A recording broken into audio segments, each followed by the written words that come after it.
bueno, como les venía hablando, eran, eran entrenamientos cuando se hablaba de la época de los griegos y los romanos, en los cuales eran ejercicios pues, de sobrecarga y ahí realizaban transportes de pesos de elevación de tronco, pulsar con el compañero, rotación de tronco contra la oposición del entrenador, saltos de un peso determinado en cada mano. Entonces, como lo pueden ver en estas imágenes, acá es como las personas en esa época entrenaban, digamos, ellos también cargaban animales o a veces hasta luchaban contra los mismos animales y pues esa era como su forma de entrenar. Seguido de esto, en el del siglo XIX del siglo XVII al siglo XIX, la escuela inglesa, ellos fueron los promotores o los precursores de implementar el trote y la marcha, el cual consistía en un ciclo de 4 semanas de trabajo intercalado, o sea, un mes de entrenamiento, pero entre esas 4 semanas intercalaban una semana de descanso en el cual realizaban baños turcos. Entonces, esto era relacionado a un trabajo empírico, pues porque ellos se basaban mucho en los sentidos de que ellos pensaban que esa era la forma en la cual ellos iban a ganar. Y pues en esta época, guiados, digamos, por esta escuela inglesa o por este método, se lograron ver varias hazañas. Entonces, digamos, acá como lo pueden ver en esta imagen, hay un sistema de una sesión de entrenamiento, el cual consistía de que a las 5 de la mañana ellos corrían media milla a tren rápido y luego trotaban cerca de 8 kilómetros. Seguido de esto, ellos desayunaban con carne, pan negro y cerveza para volver a correr nuevamente entre 8 a 13 kilómetros. Después ellos se recostaban al mediodía para luego realizar una marcha de unos 6 kilómetros y alrededor de las 4 de la tarde ellos realizaban la mayor ingestión de alimentos, o sea, entre carne y cerveza, y seguido de eso inmediatamente realizaban una corrida rápida. Finalmente, corrían para terminar 8 kilómetros lentamente. Esto se recomendaba realizar este tipo de entrenamientos en ciclo de 4 semanas, intercalando una semana de descanso a base de baños turcos, como lo mencioné al comienzo de esta diapositiva. Entonces, como les venía hablando, también se realizaron varias hazañas que fueron de 6 días de competencia, en el cual desde los años 77 al 88, estas personas, como fueron Daniel O'Leary en Estados Unidos, él realizó en 6 días 836 kilómetros, con un promedio diario de 139 kilómetros. Esto era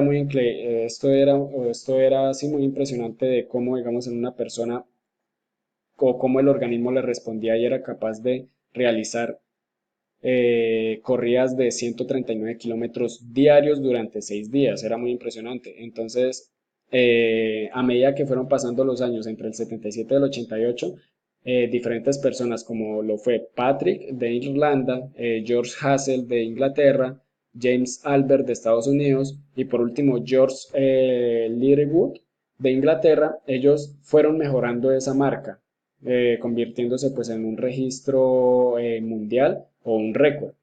El que realizó el mayor récord fue el George Littlewood de Inglaterra, que fueron de 1.003 kilómetros, o sea, realizando un promedio de 167 kilómetros diarios. Seguido de esto, en 1850, la escuela norteamericana, ellos fueron los promotores del tempo training.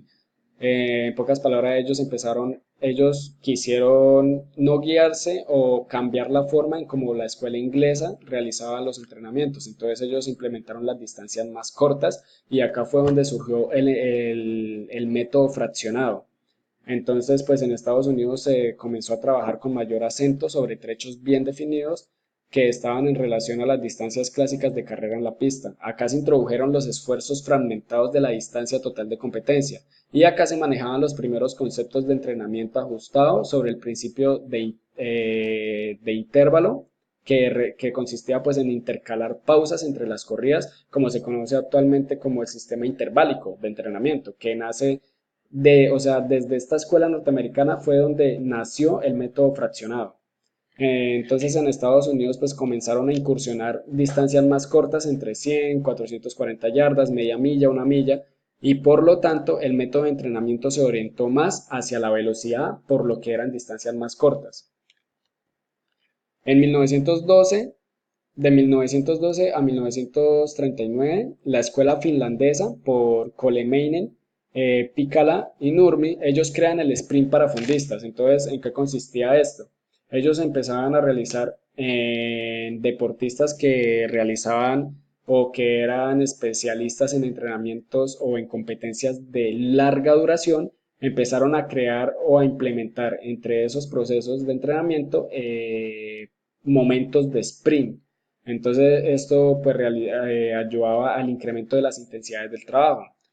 Entonces Pícala en 1930 él publica un libro en colaboración pues con otros entrenadores y pues acá nos dice que el entrenamiento debe presentar una alternancia ondulatoria entre el trabajo y la recuperación, que cuando se incrementa el factor de intensidad simultáneamente debe ir disminuyendo el volumen. Acá nos hace referencia cuando hablamos de las cargas ondulatorias, que si digamos principalmente tengo un mayor volumen, debe haber una intensidad muy baja.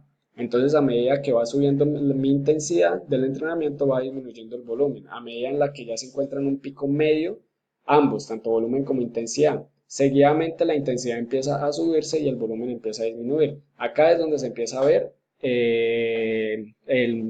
sí, las cargas ondulatorias del entrenamiento.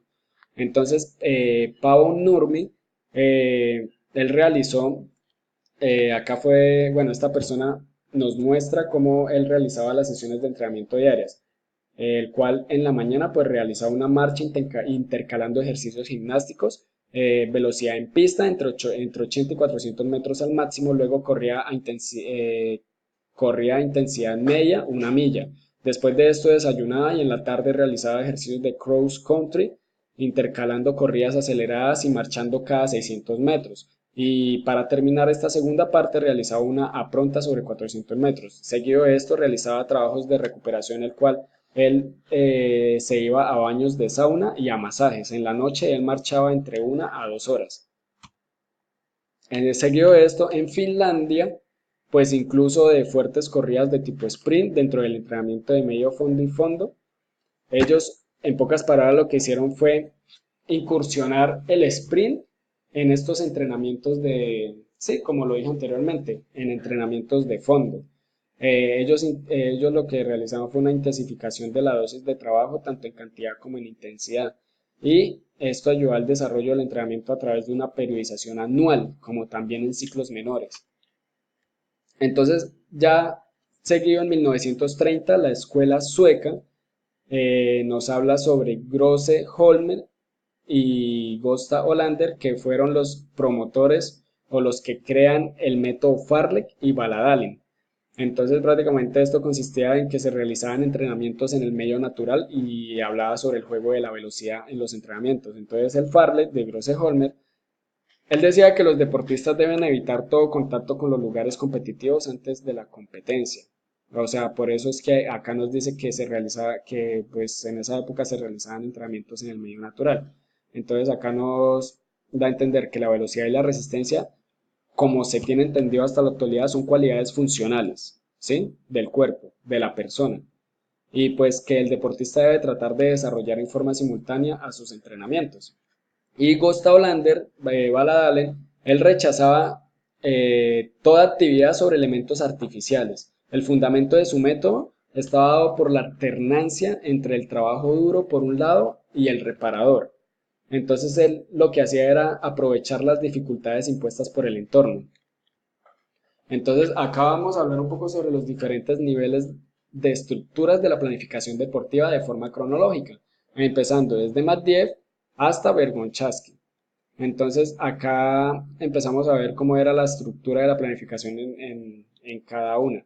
Empezando por Matiev, que era sesión, microciclo, mesociclo, fase, periodo y macrociclo. Weineck ya nos hablaba sobre una sesión, un microciclo, un mesociclo, una fase, un periodo, pero al finalizar él nos hablaba sobre un ciclo. Luego seguíamos con Bompa, que hablaba sobre la sesión, el microciclo, el macrociclo, la subfase, la fase y el mesociclo. Platonov, la secuencia era la sesión, el microciclo, el mesociclo, la etapa, el periodo y el macrociclo. Y por último, Bergonchaski nos hablaba sobre una sesión, un microciclo, un bloque y un ciclo. Entonces, acá ya vamos a entrar a lo que es la periodización tradicional. Acá la periodización tradicional fue impuesta por Matveev, el cual pues es considerado el padre de la periodización tradicional. el creador, digamos, de estos sistemas de entrenamiento. De este sistema de entrenamiento, pues es uno de los que también se utiliza más actualmente. Y eso que es esta periodización tradicional, pues es ya muy antigua, ya que alcanza a tener alrededor de unos 70, 60, 70 años. Entonces, acá nos habla de que existe un aumento de la intensidad del entrenamiento con una concomitante disminución del volumen poco a poco a medida que avanza en el año. Entonces, el objetivo es alcanzar una intensidad máxima poco antes de las principales competiciones de la temporada. Entonces, en pocas palabras, esta periodización tradicional nos habla de que hay unas fases. De estas fases hay unos periodos en el cual pues se desglosan tres, que son el periodo preparatorio, el competitivo y el transitorio. En el periodo preparatorio se habla o le da importancia a la adquisición de la forma deportiva. En el periodo competitivo ya nos habla sobre un mantenimiento, o sea, nos habla sobre que hay que ya, como se pasó el periodo preparatorio, ya hubo una adquisición o una adaptación del organismo, entonces ahora se habla de un mantenimiento de esta forma deportiva. Y ya cuando se habla del periodo transitorio, se habla ya de una pérdida temporal de la forma deportiva.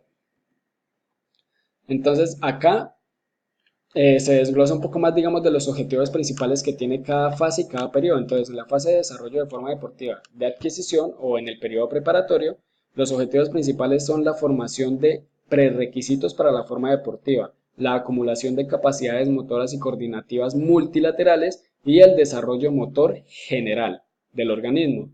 Ya cuando se habla de la fase de estabilización, en el periodo de entrenamiento competitivo, tiene como objetivo la mejora gradual del estado de preparación y el logro de preparación estable, elevando los resultados con cierto rango de variación. Y para la tercera fase nos habla sobre la pérdida temporal en el periodo de transición, tiene como objetivo para interrumpir el entrenamiento con carga alta. Acá es para facilitar la recuperación activa y la renovación de las reservas de adaptación del deportista. Cuando se habla del periodo tradicional, pues esto se basa en las leyes biológicas que derivan de las teorías del síndrome general de adaptación establecidas por Hans Seyle. Entonces, acá, como pueden ver en esta imagen, nos habla cómo, digamos, hay un aumento del volumen y cómo a medida de que aún hay un aumento del volumen, también puede haber un aumento de la intensidad y acá también hay, a medida de que hay una disminución del volumen, en esta gráfica o actualmente nos damos de cuenta que a medida que, digamos, hay un aumento del volumen, la intensidad pues es baja, como les venía hablando. Pero ya cuando hay una disminución del volumen, esta gráfica pues a mi parecer no está tan bien actualizada porque, digamos en este momento 4 por decirlo así. Acá que ya se empieza a ver la disminución del volumen es donde mayor intensidad debería haber. Ahí es cuando, como les hablaba anteriormente, que era sobre las cargas ondulatorias del entrenamiento, ya cuando digamos el volumen baja, la idea es que la intensidad empieza a ser la dominante.